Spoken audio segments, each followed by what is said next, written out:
Turkey has made good on threats to allow migrants to move closer to the European Union. Ankara says 18,000 people have crossed the border since Friday. There's been arrivals by land and by sea along borders with Greece and Bulgaria. But both countries have boosted security at their borders with Turkey, and thousands of migrants are now stuck in no man's land between the two sides. Turkish officials announced they would no longer stop migrants from crossing into Europe after dozens of Turkish troops were killed in a Syrian government airstrike in Idlib province. Right now, the situation is very tense here because Greek border police over there are firing warning shots with tear gas or pepper spray.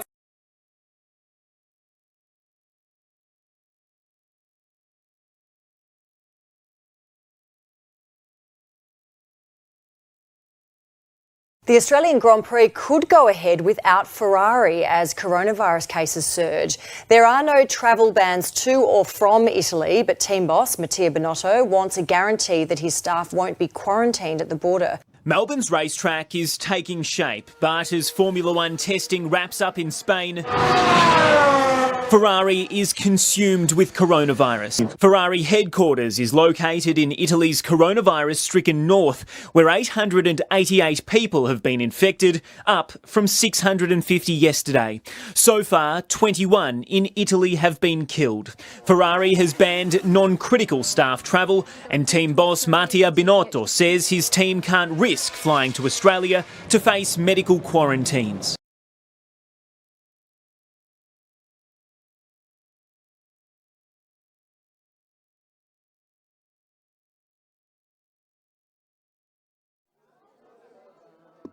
The renowned French Film Awards, the Césars, held their 45th ceremony on Friday evening, but they took a dramatic turn when convicted child rapist Roman Polanski won the award for Best Director. Actress Adèle Haenel, a figurehead of France's Me Too movement, stormed out of the hall shouting shame while she was followed by a few others. A couple hundred protesters rallied outside the venue before the event started, calling out the choice to celebrate Polanski's work. One activist said that supporting the director's work stopped victims from coming forward. Polanski said this was a public lynching, but he was convicted of raping a 13-year-old girl in the U.S. in 1977. He pleaded guilty to unlawful sexual intercourse with a minor and fled the country on the eve of his sentencing.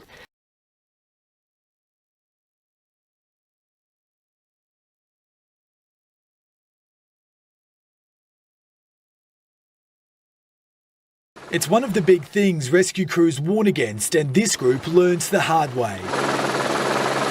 Perched precariously on the sheer rock face of Mount Tibrogargan, 16 hikers stranded following a torrential downpour.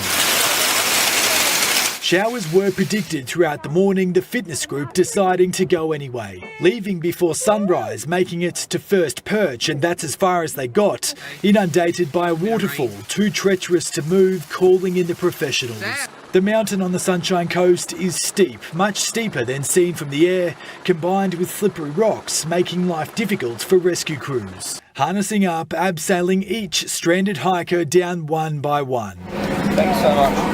Thanks, guys. The rescue taking almost 6 hours.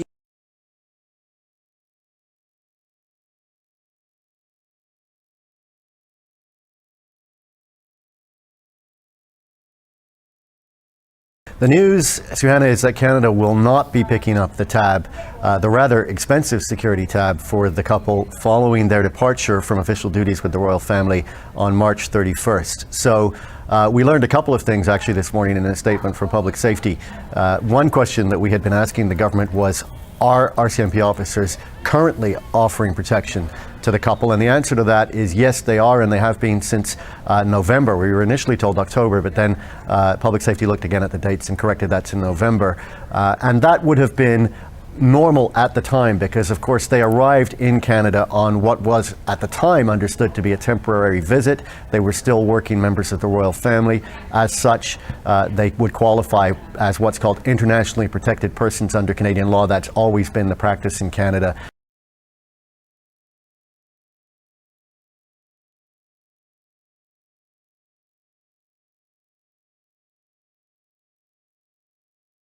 Happy birthday to you. These nurses, dressed in party hats and masks, are celebrating what they hope will be the rebirth of Kevin Clements. He's the dad of the girls dubbed the most beautiful twins in the world, and he is about to undergo what could be a life-saving medical procedure. I love you. The 39-year-old was recently diagnosed with leukemia and lymphoma and was in desperate need of a bone marrow transplant. His 9-year-old twin models from Orange County, California, put out an urgent call to their 1.6 million followers on Instagram for help in finding a donor. Thank you. Thousands responded. I love you guys so much. Me too. Now, meet his match. This guy right here, my closest match. Come here.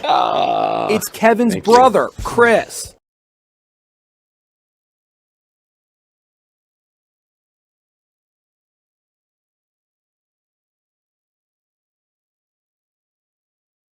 A father's desperate dig to save his son. I found his head about 1.5 meters under the snow, and I cleared his head and he talked to me. Oh, thank you. 11-year-old Fox Campbell was skiing with his family in the French Alps when they decided to go off-piste. Fox didn't meet the group on the other side, his family thinking he'd caught the lift back up the mountain, but he'd fallen in a hole, quickly buried by the snow.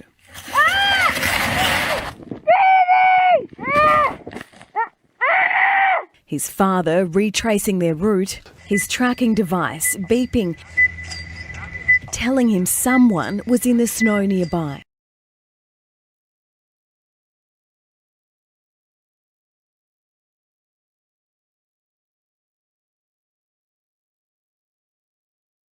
World leaders are behaving like children, so it falls on us to be the adults in the room.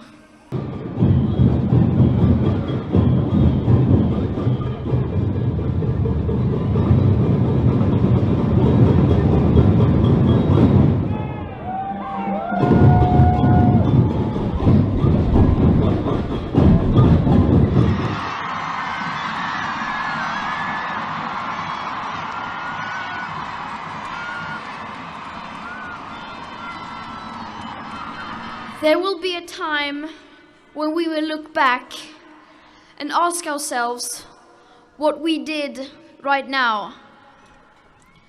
How do we want to be remembered?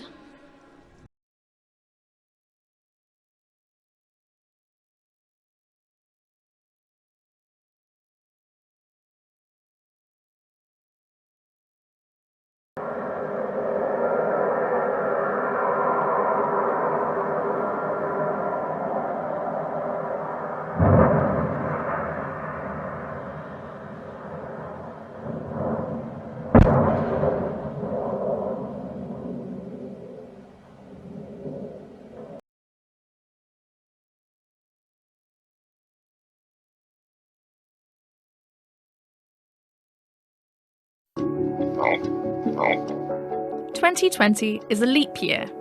That means there's an extra day in the calendar, the 29th of February. But why do we have leap years? And how do we decide when to have them? The answer is a little more complicated than you may think, so here's how it works. We measure a day as how long it takes the Earth to spin once on its own axis. That's 24 hours. And we measure a calendar year as how long it takes the Earth to orbit the Sun, 365 days. Except the time it actually takes for the Earth to circle the Sun is 365.24 days. So that's roughly a quarter of a day longer, which adds up to a full day every 4 years. To keep everything in sync, this full day is added to the 4th year's shortest month, February.